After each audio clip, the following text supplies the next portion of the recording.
The full-time whistle has just blown in Tokyo. It's Japan against England. My immediate thoughts following the match. Give me yours in the comments down below. I'm Tim. This is Egg Chasers. It felt weird waking up at such an ungodly hour to watch rugby. I'm still actually in my pyjamas and my slippers, as you can see. But it's going to be a long day of games and I'm going to be covering all of it here on the channel. So hit subscribe, give the video a thumbs up. Like I say though, your comments down below. What do you make of that? What are the questions that have been answered from an England perspective? How did you find that as a workout for first game of the summer and as preparation for New Zealand? Have any selection dilemmas or question marks you had before the game been answered by looking at the game? What did you take from it? It's hard to know how much you actually take from that because Japan, they weren't the same level of opposition as they were in the World Cup just months ago. But then is that because England are better? I thought Japan were naive on the whole. They did some really fun things. And the first 10 minutes I was thinking, this man, you're a genius. But actually I'm getting ahead of myself. Before I get to that, just the actual occasion itself. I was surprised that it didn't get a TV broadcaster. Bit disappointed as well. And judging by WhatsApp, all the groups I'm in, talking about this game, there were some people that had an issue getting onto the feed. But then the whole event just seemed a bit underwhelming with the fact there was no TV broadcaster, with the fact that there were so many empty seats in the stadium. Apparently it was, I think they've put all the fans on that side of the stadium so you could see them on the camera, but you could tell from the lack of noise in the stadium, there was a lot of empty seats. There were stories yesterday saying there'll be as many as 25,000 empty seats in the national stadium in Tokyo because of cost of living crisis, because it hasn't been marketed very well. And yeah, I've sort of come away a little bit, think just of the whole occasion, kind of a bit meh. It felt a little bit like a training run, which I suppose from England preparing to play New Zealand, it's no bad thing. But then again, I think England, it's probably an advantage to New Zealand in that sense, because New Zealand aren't going to get the chance to play together until they face England, and England haven't been given a proper top tier international workout ahead of the game. So I guess England managed to try out a few set piece moves that worked out pretty well. A few players got a run out. A few players made debuts and got some time on the international turf again. So I guess that's good. But overall, what did you think? I don't know about you. I was thinking after the first 10 minutes, oh, game on. And as I say, I was thinking, Eddie Jones, you genius. The speed that Japan were playing at, it was like they were playing in fast forward. The amount of little intricate passes. They managed to get around and through England's blitz defence, which looked an absolute mess in that first 10 minutes. There were dog legs everywhere. Such was the speed Japan were playing at. But 3 points was all they managed to take from that period of pressure. They deserved to get a couple of tries in that first half. The one where the ref gave it as a knock-on and then they go through and score, it was not a knock-on. He managed to tap it back. So I wish the referee had just let the game play and then checked it afterwards, because I think it would have been a try given. And also, they should have had a penalty try when Marcus Smith in the second half got given a yellow card. There's no way Dan Cole was covering that off. So I think they should have got a couple of tries. They did in the end. England sort of let their foot off the gas a little bit, and Japan scored a couple of tries. Their second was absolutely outstanding. But overall, when I think about Japan, I just think naive.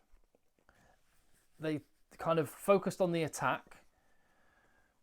It seemed like they didn't really spend too much time preparing their defence, albeit there was a massive power imbalance between the two teams, and that always shows up in defence massively, because the gain line, Japan could not win the gain line.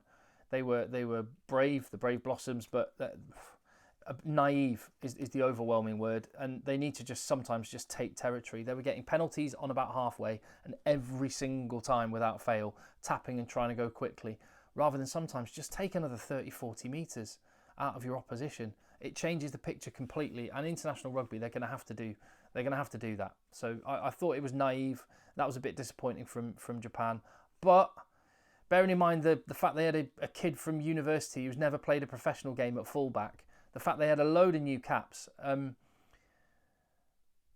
had a lot of new faces from that World Cup team, only 9 months ago. There's something there for Japan to build on, and if they try and play like they did in that first 10 minutes and in the last 10-15 minutes, I'll watch Japan every time, because they're going to be fun. But England's power game did show, and let's talk about England for a second. The power game, that's how they wrestled back control. That's how they absolutely dominated the match. It was from a maul, and then Chandler Cunningham South with a nice finish. A big old unit. And England's back row I thought was really, really good. Cunningham South making some dents early on. He's not an 80-minute player yet, but England have got quality off the bench. But Sam Underhill and Ben Earl I thought were excellent. Really, really strong. And the fact you've got Tom Curry to come off the bench it's frightening. But I thought Sam Underhill was really good. Ben Earl was great. It was the power game that got England back on track. And then it turned into a bit of a Marcus Smith show for about 10-15 minutes because he did it all. First up, off a set-piece line-out move, Marcus Smith completely carves through the middle and gasses it in to score a try, England's second try. And then there was a long pass from Marcus Smith. Nice distribution to Emmanuel Faye-Weboso, who I could have scored that try. Faye-Weboso was there to run through it. By the way, Emmanuel Faye-Weboso, just generally, through contact, is just insane. But yeah, Marcus Smith, great pass. And then it was a lovely Marcus Smith crossfield kick to Henry Slade to make it a little hat-trick in the Marcus Smith show. One run, one pass, one kick. By the way, Henry Slade, the only man I know who can make a goatee look amazing. Ridiculously handsome man. And a very, very good rugby player. So, yeah, I think Marcus Smith in that little 10-15 minutes did enough to say to me, well, I didn't need convincing. If you've been watching the channel, as you'll know, I was saying there is no debate. Marcus Smith is England's 10. Finn Smith is not ready for that yet and should be his backup. There's a lot of comments, I have to say, over the last couple of weeks. There's a lot of comments, probably a majority of people commenting, saying that they thought Finn Smith should be the starter. I think we saw in the game today, international rugby is different. Premiership is excellent. It's not the same. It's not the same as international rugby. And we saw Marcus Smith's class, and Finn Smith is going to be a brilliant international rugby player. He's only had, before this, half an hour's worth of international rugby, and he will be great. Not now. He's in exactly the right place backing up Marcus Smith. And hopefully we can put that debate to bed for a little bit.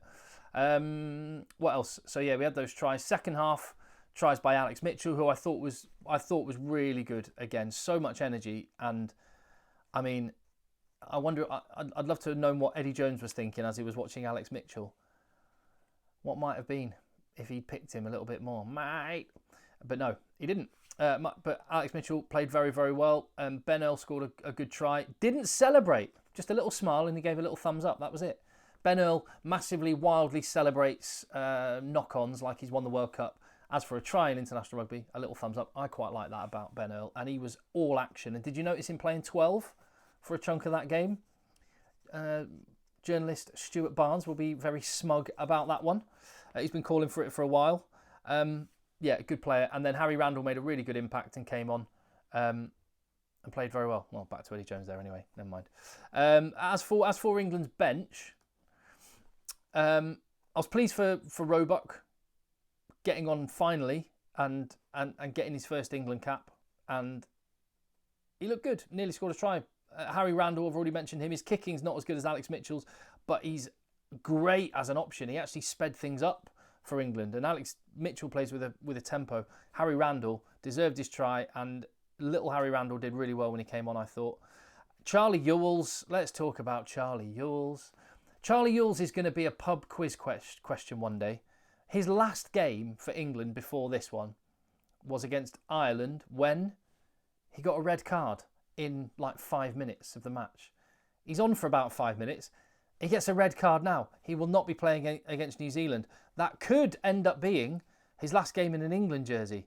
I actually, for what it's worth, feel sorry for him. I mean, it was an awful, awful hit on Michael Leach. Thank goodness Michael Leach had his leg up because it could have been career over for him. So I've got no issues with the red card whatsoever. It was brutal. And that could have been ACL popped and done for Michael Leach. So I'm glad he was okay and able to finish the game. Charlie Ewells, just a brain-dead decision, out of the tour, and that could be it in an international jersey. He's had such a good season for Bath. He's been playing so well, but he has some mad moments. So Alex Coles will be the beneficiary of that one. Mentioned Finn Smith. He got time on an international field, but he's not Marcus Smith at this moment in time. So that sort of settles that debate. Middle 50 minutes for England, really good. Ruthless, clinical. They took almost every chance. Power, gain line, just dominated. The start 10 minutes, the last 20 minutes, a little bit sloppy and can improve. But Underhill and Earl were class. Weird seeing Maro Itoje and George Martin both with no scrum cap. Wasn't used to that. And Maro Itoje was the vice captain. I mean, what was it? So Jamie George was on, and when he went off, Maro Itoje became captain, which answers that question, because earlier in the week, Steve Borthwick had named about 27 vice captains. I was like, yeah, but which one's the number 2 on the field? Looks to me like it's Maro Itoje. So there you go. Yeah, good workout for England. Not sure what it really tells us about anything other than England need to... Well, New Zealand will be looking at that first 10 minutes and thinking, let's have a real crack at their blitz defence and try and get round the outside. But also they'll know there's some physical work to do fronting up against that England pack, particularly the England back row. They'll also, I think, possibly spy an opportunity at scrum time. I thought that's one area where Japan did do really well. So anyway, there's a few thoughts. Immediately, straight off the bat, having watched the game, I'll return with a few more in a little bit. But I'm going to go and get a coffee and maybe put some actual clothes on rather than being in my pyjamas. I'll see you on the next one. Thank you for watching. Give your thoughts down below. Give the video a thumbs up. Hit subscribe.